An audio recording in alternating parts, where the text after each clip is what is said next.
Hello students, कल हमने दीवानों की हस्ती नामक कविता पढ़ी थी और ये कविता हमने यहाँ तक पढ़ ली थी। आज हम इसके आगे पढ़ेंगे। देखिए, दो बात कही दो बात सुनी, कुछ हंसे और फिर कुछ रोए। कवि कह रहा है कि हमने इस दुनिया से दो बातें कहीं और दुनिया वालों की दो बातें सुनी भी, कुछ हंसे और फिर कुछ रोए।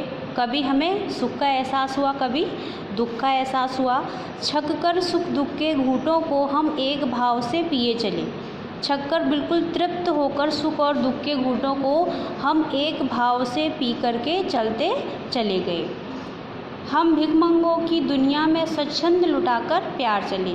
अब भिखमंगों की दुनिया कवि ने इसलिए कह दिया है, कवि कह रहा है कि उसने इस दुनिया पर अपना प्यार लुटाया पर बदले में उसको वो प्रेम नहीं मिला, तो इसलिए इस दुनिया को उसने भिखमंगों की दुनिया कह दिया है।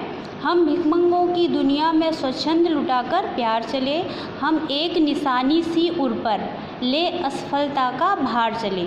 हम अपने हृदय पर, उर माने होता है हृदय, हम अपनी हृदय पर एक निशानी लेकर के चले हैं और असफलता का भार लिए हुए चले हैं। असफलता के भार को हम एक निशानी के रूप में लेकर के चले हैं।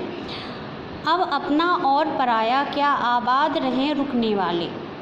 कवि कह रहा है कि अब ना कुछ अपना है और ना कुछ पराया है, और वो लोग प्रसन्न रहें, खुश रहें, आबाद रहें जो यहाँ पर रुके हुए हैं। हम स्वयं बंधे थे और स्वयं हम अपने बंधन तोड़ चले।